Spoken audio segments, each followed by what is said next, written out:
تعرف إن أول صورة تم التقاطها للكعبة كانت بعدسة اللواء المصري محمد صادق، والكلام ده كان سنة 1880، يعني من حوالي 145 سنة، وده يعتبر أول مشروع توثيق بصري للتاريخ الإسلامي. إيه الحكاية؟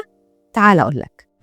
قبل 145 سنة محدش كان يعرف شكل الكعبة الحقيقي غير عن طريق لوح مرسومة على يد المستشرقين الأجانب. وقتها المهندس العسكري وخبير الخرائط والمساح الجيولوجي محمد صادق كان لسه راجع من بعثته الدراسية في فرنسا، ووقتها كان تقنية الفوتوغرافيا حاجة كده عظيمة زي الذكاء الاصطناعي في وقتنا ده. صادق انبهر قوي بموضوع الفوتوغرافيا وراح اشترى كاميرا واللي سماها في وقتها الآلة الشعاعية، ورجع بيها لمصر بعد ما اتعلم طرق التصوير وطرق تحميض الصور. ده من كتر انبهاره بالتصوير طلب من المسؤولين ان هم يزودوا الجيش بكاميرات، وده لتوثيق العمليات العسكريه. المهم سنه 1880 جه الخديوي توفيق وعين المهندس محمد صادق الامين المالي والاداري لقافله المحمل، وده لنقل كسوه الكعبه والمعونات المصريه للحجاج من مصر للحجاز. في الرحله دي صور الحرمين الشريفين والصفا والمروه والكعبه، ده غير صور كتير للحجاج في منى وعرفات، وصور كمان الشريف شوكت باشا حارس المسجد النبوي، وكمان صور الشيخ عمر الشيبي حامل مفتاح الكعبه. بس دي ما كانتش مجموعه الصور الأولى لصادق، فأول صور بانورامية له كانت سنة 1860 لما كلفوا محمد سعيد باشا والي مصر إنه يرافقه في رحلته للحجاز، وطلب منه إنه يرسم خريطة للطريق بين مصر والحجاز. وأول لما وصل أخد صورة من أعلى جبل أبي قبيس، وكمان شوية صور من داخل صحن الكعبة، وكمان صور من المدينة المنورة من خارج السور من ناحية الباب الشامي، والصورة دي اتاخدت من أعلى برج الطبخانة، وشوية صور تانية لحارة المناخة. وتم عرض الصور دي في معرض فيلادلفيا، والكلام ده تم توثيقه في نبذة في استكشاف طريق الأرض الحجازية للحرم المكي. والمجموعة الأولى لصور محمد صادق واللي كانت حوالي 12 صورة حصلت على الميدالية الذهبية في الدورة الثالثة لجمعية الجغرافيين الدوليين سنة 1881. وبسبب الصور دي أخذ محمد صادق لقب البكوية. محمد صادق بيك ألف 4 كتب، من أهمهم